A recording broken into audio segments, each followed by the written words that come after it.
sa Victory Global nung kami nag-umpisa. Lahat ng pagod, hirap, pawis, ulan, sabihin mo na, andyan na lahat. Kasi nagmumotor kami.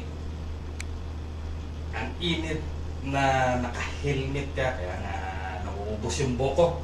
Grabe talaga yung hirap. Wala ka nang pwedeng isipin. Ano pa ba?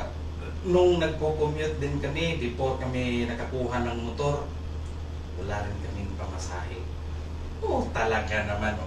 Kung ibabalik ko yung kahapon, wala pa yung Victory Global, parang hindi ko ma-imagine yung sarap.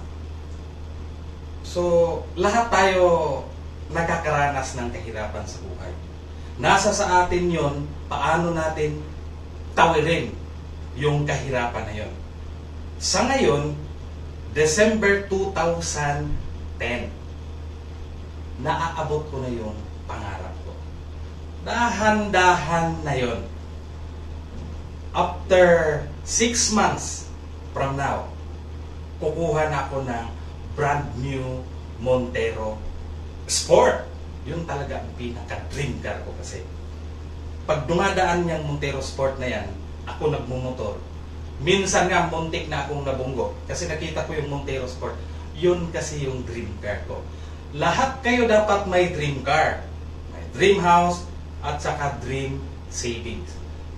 Nararating na namin yan dahan-dahan sa Victory Global.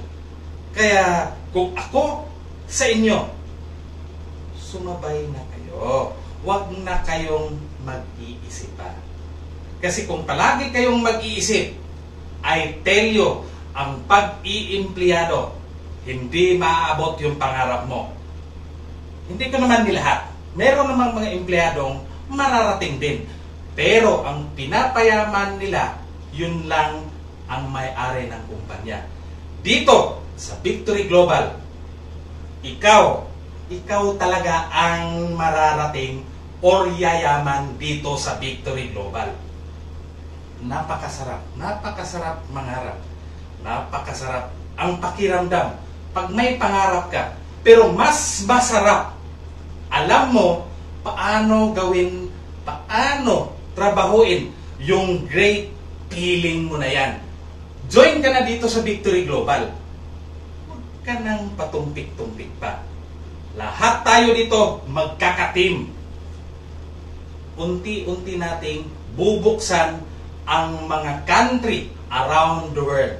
Sabay-sabay tayo niyan lahat. Huwag na kayong mag-isip. Halina kayo sa Victory Global.